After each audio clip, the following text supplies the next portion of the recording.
In the summer of 1764, in one of the poorest corners of France, something was stalking the woods. The attacks came in daylight, in open country, sometimes within sight of a village. Whatever was responsible didn't behave like anything the locals had a word for, because it walked past the sheep and went straight for the shepherds. Over the next 3 years, it would claim somewhere near 100 lives and humiliate two of the most celebrated hunters in the kingdom, as well as embarrass a king. The Gévaudan was a highland region in south-central France, roughly matching the modern department of Lozère, folded into the granite ridges of the Margeride Mountains. It was remote and the economy ran on rye, cattle, and sheep, and most families sent their children out to watch the herds, often alone and often a long walk from the nearest house.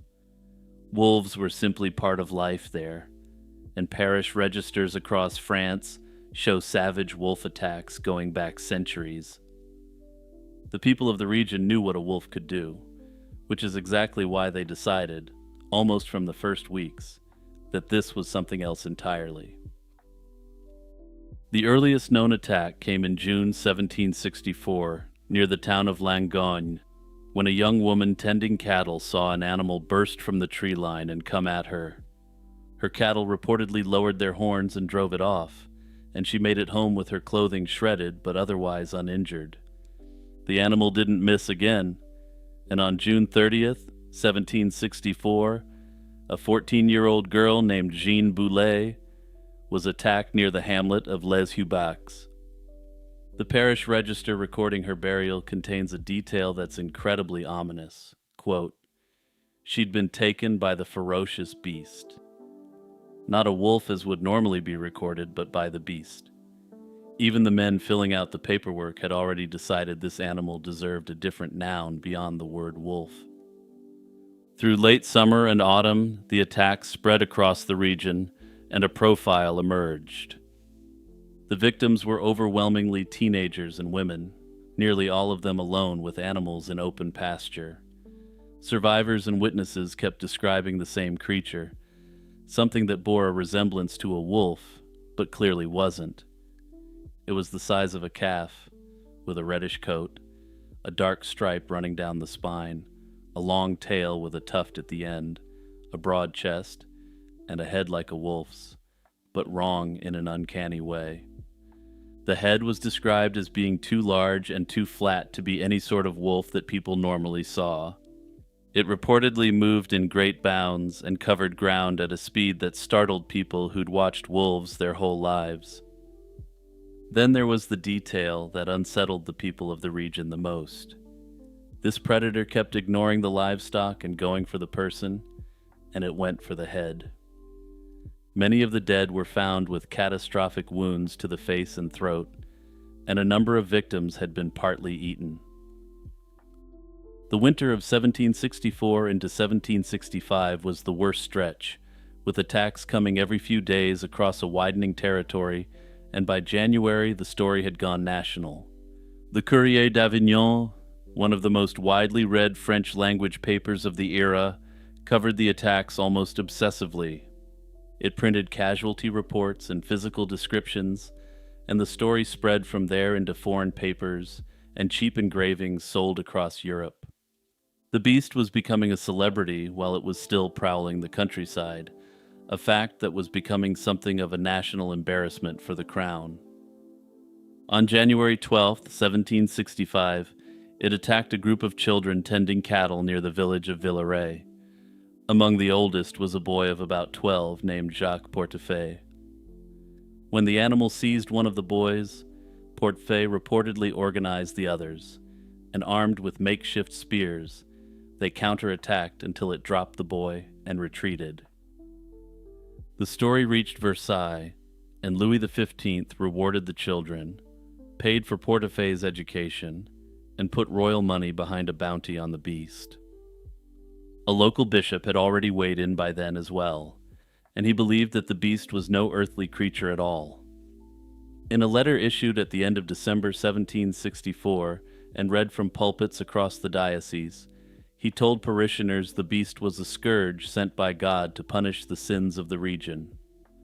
So while the crown organized hunters, the Gévaudan also fasted, prayed, and examined its conscience.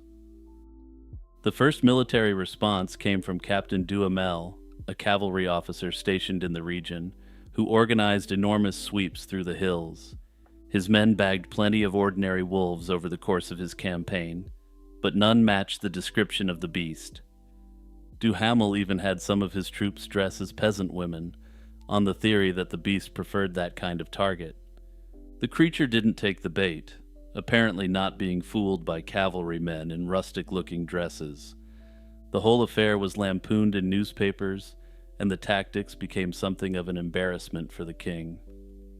In February 1765, the crown, sick of Captain Duhamel's amateurish attempts to bag the wolf-like creature, sent in the professionals.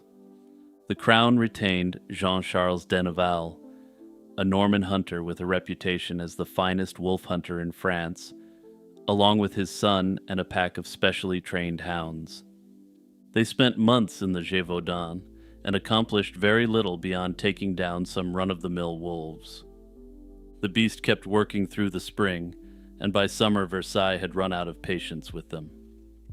In June 1765, the king dispatched François Antoine, his own gun-bearer, with royal authority over the hunt. That same summer, the beast met its most famous survivor. On August 11, 1765, a young servant named Marie-Jeanne Vallée was crossing a stream near Paulhac when the animal charged her. She'd armed herself with a homemade spear, and she planted it in the creature's chest before it fled. She was hailed as the Maid of Gévaudan, reportedly compared to a second Joan of Arc, and a statue of her stands in the village of Auvers to this day. Antoine, for his part, got his result in September 1765 in the woods near the royal abbey of Chazes, where his party brought down an enormous wolf. It was reportedly one of the largest anyone in the region had seen. Several survivors were said to have examined the carcass and recognized scars from wounds they'd given the beast, and that was enough evidence. The animal was stuffed and shipped to Versailles. Antoine collected rewards and glory, and the court declared the matter closed. Officially, the beast of Gévaudan was gone and would never again harass the French countryside, but there was a slight problem with this. In December 1765, 2 months after the celebration, something began attacking people around La Bessère-Saint-Marie.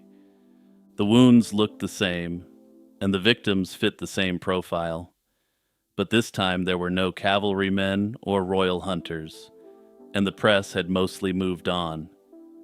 Versailles had already declared victory, and reopening the case would have meant admitting the stuffed wolf in the king's collection was the wrong animal.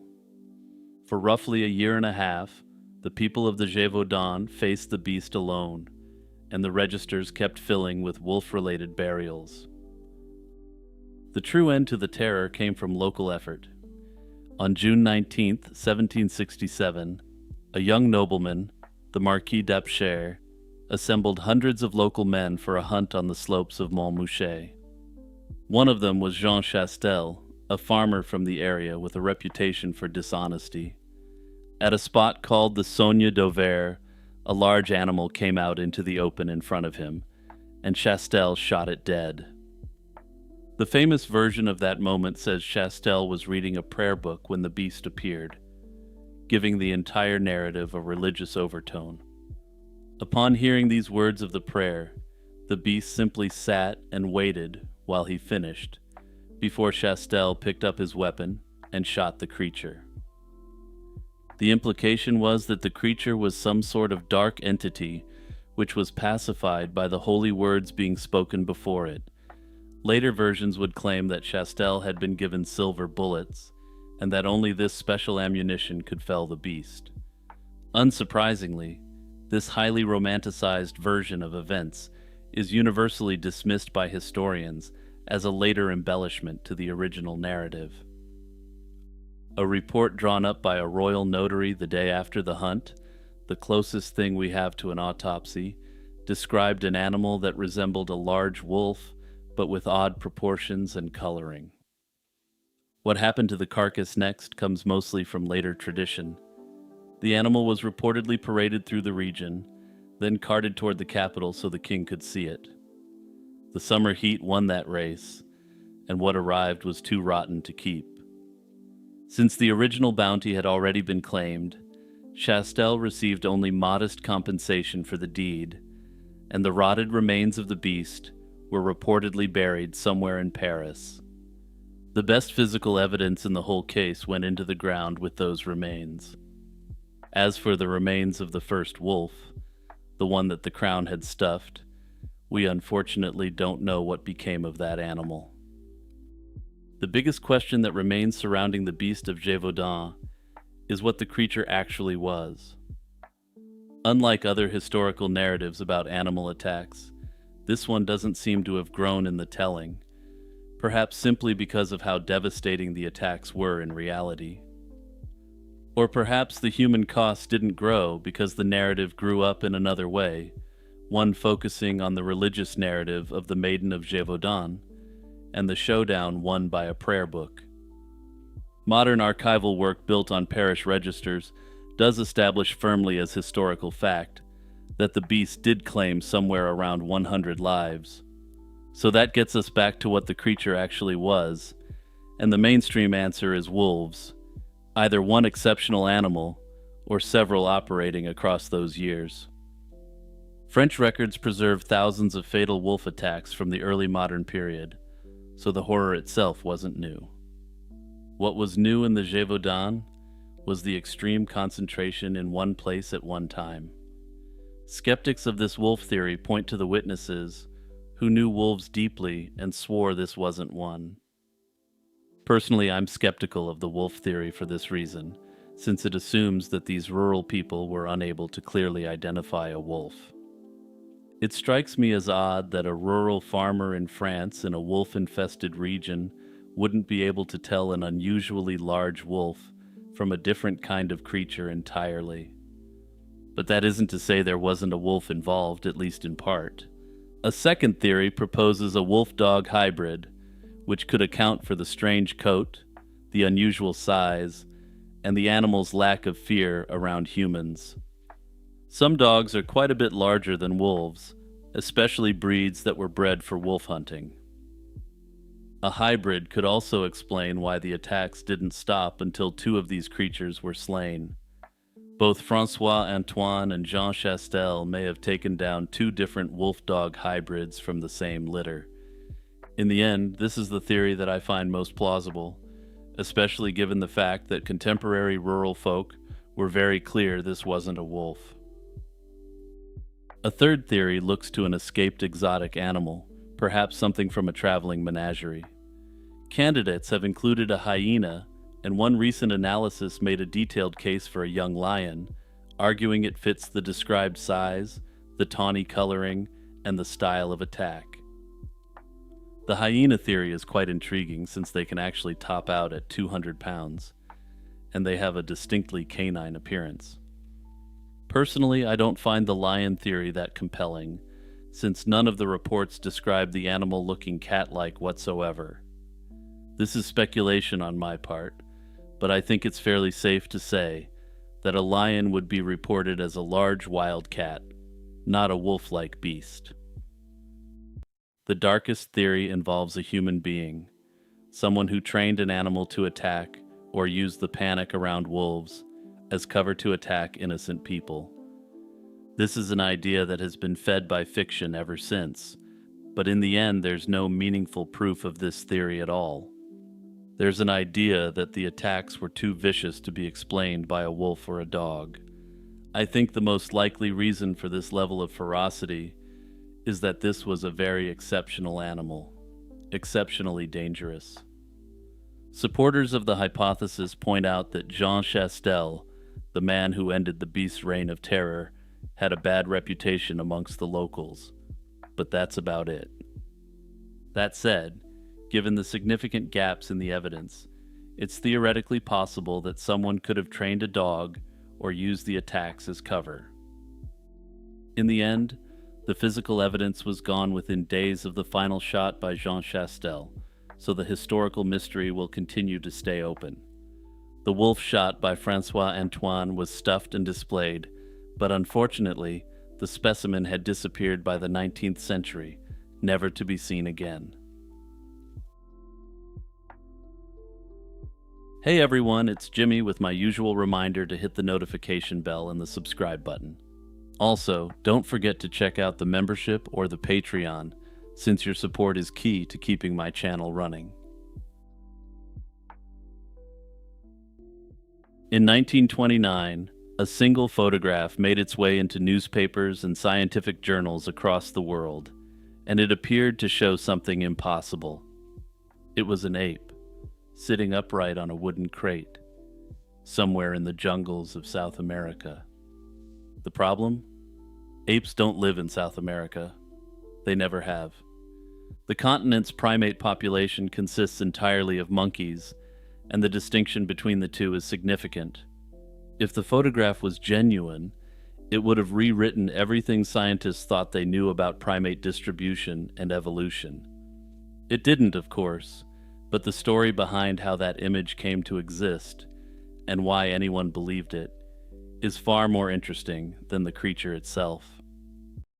The man behind the photograph was Francois Deloys, a Swiss geologist born in 1892 who'd been sent to South America on an oil prospecting expedition. And before you leave a comment about the pronunciation, I've always heard this creature called the Deloys ape, using the English-style pronunciation, so I'm going to stick with that throughout. Between 1917 and 1920, Deloys and his team surveyed the dense, unforgiving jungle along the Venezuela-Colombia border. It wasn't glamorous work, and the region was brutally hostile, thick with tropical disease and dangerous wildlife. The Modelone indigenous people, who viewed the surveyors as unwelcome intruders, also presented a significant threat. They attacked the expedition repeatedly, and Deloys himself reportedly took an arrow to the knee during one skirmish. Well, actually, it seems more likely he took the arrow to the thigh, but let's not let that get in the way of dredging up a good Skyrim meme. But I digress. Of the 20 men who set out on the expedition, allegedly only 4 of them made it home alive. It was during this harrowing period that Deloys claimed his extraordinary encounter took place. According to his account, while the group was camped near the Tara River, 2 large primates emerged from the undergrowth. They walked upright, broke branches from nearby trees, and waved them aggressively like weapons. They hurled their own excrement at the men, and Deloys' team opened fire, cutting down the female while the male fled into the jungle. The men then propped the body of the deceased creature on a wooden crate and took a photograph. And while I've had to crop this famous picture due to censorship issues, many people assume the so-called ape was male, but it was in fact female. Deloys said the animal stood roughly 4 feet 5 inches tall, had no tail, and possessed 32 teeth, the same number found in humans and apes, not monkeys. For nearly a decade, the photograph sat quietly in Deloys' personal travel notebook. It wasn't until 1929 that it found its champion in Georges Montandon, a French-Swiss anthropologist who reportedly stumbled across the image while leafing through records. Montandon was electrified, and he declared the creature an entirely new, previously unknown species, and gave it a scientific name. He presented his findings to the French Academy of Sciences, his paper was published, and the photograph was splashed across the newspapers of the world. But Montandon's enthusiasm wasn't purely scientific, since his entire career was staked upon the fact that apes once lived in the Americas. Not everyone was convinced, and in fact, most scientists weren't buying it right from the beginning. Scientists who examined the photograph pointed out a number of glaring problems. The creature's face bore a striking resemblance to that of a common spider monkey, a species found throughout the forests of Central and South America. Spider monkeys have prehensile tails, and the absence of one in the photograph raised immediate red flags. It looked less like the animal was naturally tailless, and more like the tail had been deliberately removed or hidden. Critics also noted that certain anatomical features visible in the image were consistent with the anatomy of female spider monkeys. The claimed tooth count of 32 was impossible to verify from a photograph, and Deloy never preserved the skull, the skeleton, or any other physical evidence. He claimed that the body had been lugged along for part of the journey but was ultimately lost in the jungle. There was also the matter of scale. Deloy insisted the creature was over 4 feet tall, but the only reference point in the photograph was the wooden crate it sat on. No one could independently verify the crate's dimensions, and without a reliable sense of scale, the animal in the photograph could have been any size. However, supporters of the idea that this was a real ape noted that Deloy hadn't tried to publicize the claim at all. The photograph simply sat waiting to be discovered by an eager scientist who wanted to prove his own extremely questionable theories. The definitive blow came decades later, in 1962, when a Venezuelan physician named Enrique Tejera published a letter in the newspaper El Universal. And it's probably important to note here that he was a fairly significant scientist who had also served in various high postings in the Venezuelan government. Tejera had been a friend of Deloy's and had once actually claimed to have seen a living South American ape himself. But in this letter, he reversed course entirely, and he described Deloy as a prankster and laid out what he said really happened. According to Tejera, Deloy had acquired a pet spider monkey during the expedition. The unfortunate monkey had become diseased, and makeshift emergency surgery was performed to remove the tail, saving the animal's life for a time. Deloy kept the monkey as a companion, walking alongside it until it eventually perished, at which point he propped it up on the crate and snapped the famous photograph as a joke. Tejera also pointed out something hiding in plain sight within the image itself: a banana plant growing in the background. Banana plants are cultivated by humans and generally don't grow wild in deep jungle, which meant the photograph likely couldn't have been taken at a remote wilderness campsite. The photograph almost certainly had to have been taken near an area of human settlement. Deloy never lived to see his prank fully unraveled. He died in 1935, just 6 years after the photograph's publication, at the age of 43. Montandon's fate was grimmer still, since he ended up aligning himself with Vichy France. He was ultimately eliminated by the French resistance in 1944 for his collaborationist politics. Today, the scientific consensus is unambiguous. The creature in the photograph was almost certainly a white-bellied spider monkey, and the identification as a new species was a fraud. Bizarrely, though, when I was growing up, I recall watching numerous documentaries on the History Channel that covered this quote-unquote ape. Unfortunately, none of those supposedly historical shows presented the true facts of the creature, instead presenting it as a potential ape in the Americas. Anyway, I virtually never ask this anymore, but if you remember this as well, please leave a comment because I need to know that I wasn't the only one. There's a reason cats have always made certain people feel uneasy, and even us cat lovers have to admit they're very peculiar creatures. They watch you from dark corners with unblinking eyes, moving silently to reposition themselves outside your line of sight.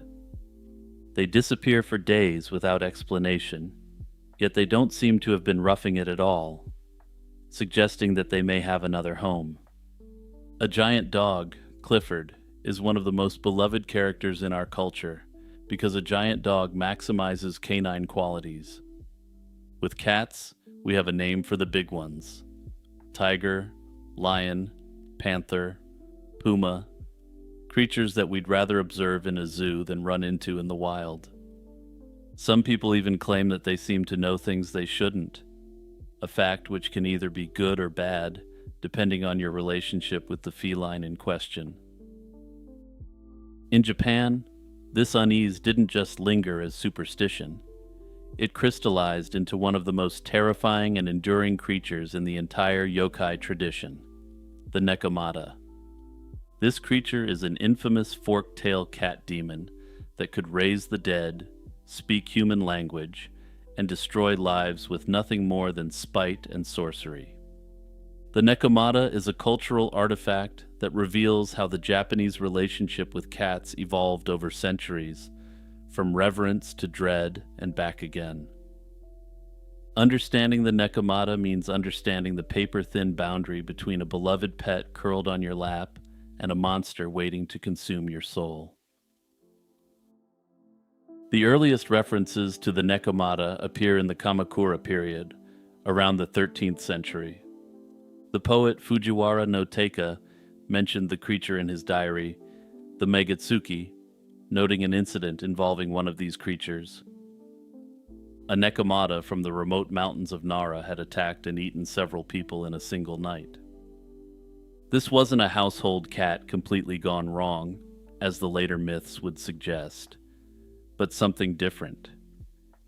At this stage, the Nekomata was essentially a mountain predator, more akin to a monstrous wildcat than a supernatural being. Scholars have suggested that these early accounts may have been inspired by encounters with actual large cats or other predators in the forested regions of Japan. The Kokon Chomonju, a 13th century collection of anecdotes, also references the creature as a large and fearsome mountain-dwelling animal capable of devouring humans.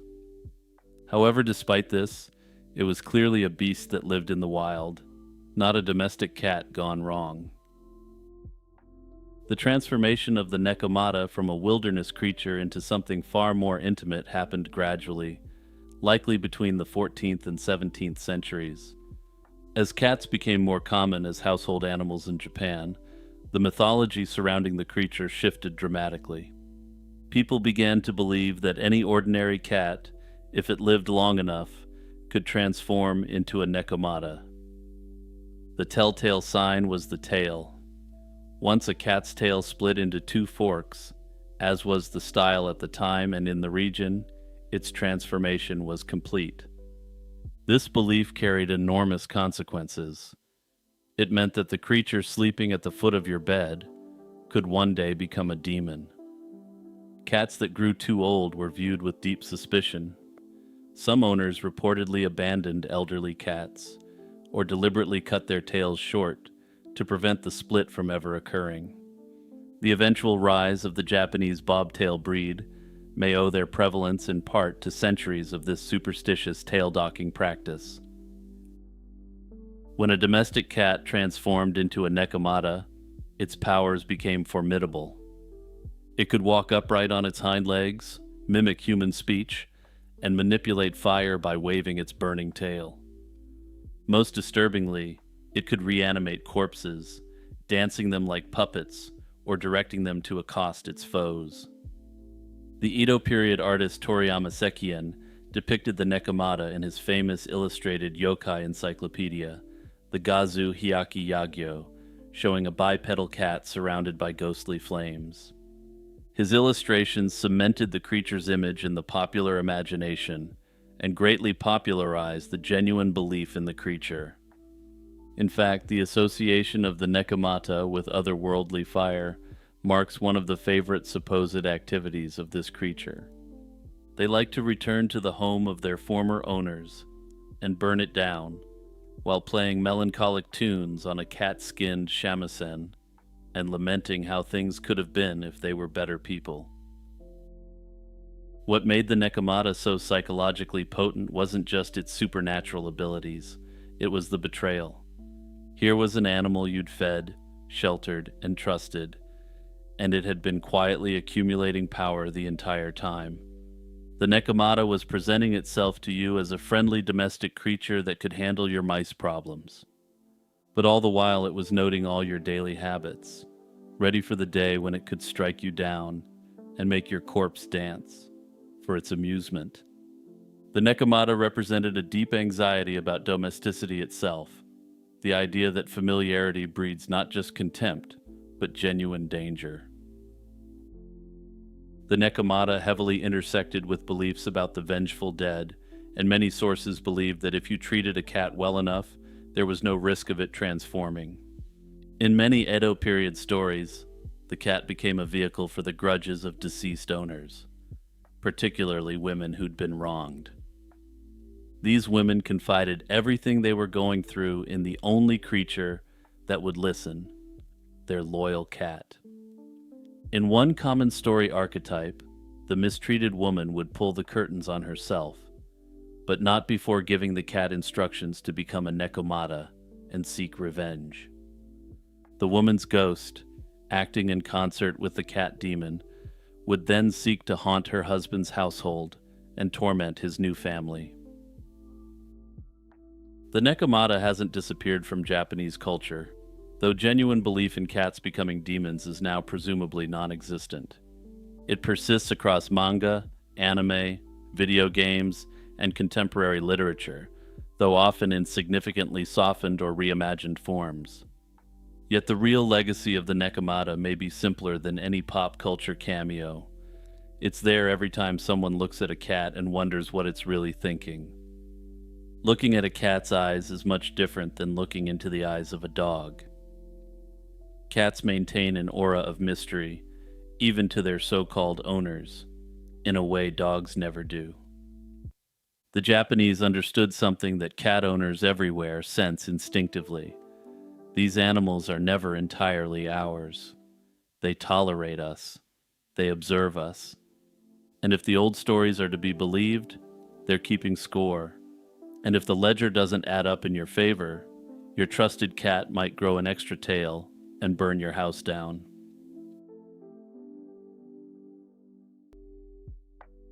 On the evening of August 15th, 1977, a volunteer astronomer named Jerry Eman sat down at his kitchen table with a stack of printouts from Ohio State University's Big Ear radio telescope. What he found buried in columns of letters and numbers would become the most famous signal in the history of the search for extraterrestrial intelligence. Scrawled in red ink, Eamon wrote a single unfiltered reaction in the margin. He wrote the word, "Wow."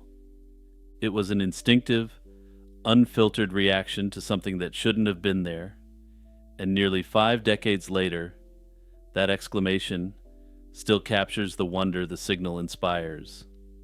The wow signal, as it came to be known, lasted approximately 72 seconds. It has never been detected again. Despite the best efforts of scientists around the world, no one has been able to definitively explain what caused it. To understand the significance of the wow signal, you first need to understand the instrument that detected it and the project it served. The Big Ear radio telescope was a flat, football field-sized reflector located at Ohio State University's Perkins Observatory site, about 20 miles outside Columbus. It used a ground-level aluminum reflector that bounced incoming radio waves up to a secondary reflector, which then directed them to a receiver horn. The design was unconventional but effective, and it had been operating since the 1960s, initially for systematically mapping radio sources across the sky. By the early 1970s, Big Ear had been enlisted in a project called the Ohio Sky Survey. This was part of a broader effort affiliated with the search for extraterrestrial intelligence, commonly known as SETI. The telescope scanned the sky passively as the Earth rotated, recording whatever radio emissions it happened to pick up along a narrow strip of sky. The data it produced was processed by a mainframe computer and printed out on continuous feed paper, generating columns of alphanumeric characters. Each character represented the signal intensity in a particular frequency channel over a short interval of time. The scale ran from 1 through 9, and then continued with the letters A through Z for higher intensities, with a space representing background noise. It was, by modern standards, an incredibly crude system, but it was doing real science on what was essentially a shoestring budget. The WOW signal had a rise and fall pattern that's exactly what one would expect from a narrowband signal being swept across by a fixed antenna as the Earth rotates. However, its peak intensity was somewhere between 25 and 30 times more significant than the normal background noise in the region. The signal appeared to come from the direction of the constellation Sagittarius, near the Chi Sagittarii star group. Notably, no star or other known astronomical object in that region has ever been identified as a plausible source. Critically, the WOW signal was detected at a frequency very close to 1,420 MHz, the emission line of neutral hydrogen. This frequency has long been considered a natural candidate for interstellar communication because hydrogen is the most abundant element in the universe. As early as 1959, scientists argued that any civilization attempting to broadcast its presence across the galaxy might choose this frequency precisely because it's universally recognizable. The fact that the WOW signal appeared so close to this theoretically significant frequency added an extra layer of intrigue to what was already an extraordinary detection. In the days, weeks, and years following the detection, astronomers pointed every available instrument at the same patch of sky. Eamon himself returned to the data repeatedly, and the Big Ear continued to scan the region as part of its normal operations. Robert Dixon, the director of the SETI program at Ohio State, coordinated repeated attempts to find the signal again. Other observatories, including the Very Large Array in New Mexico and the Oak Ridge Observatory in Massachusetts, also conducted targeted searches of the area. None of them ever detected anything resembling the original signal. This failure to replicate is one of the most important and frustrating aspects of the WOW signal.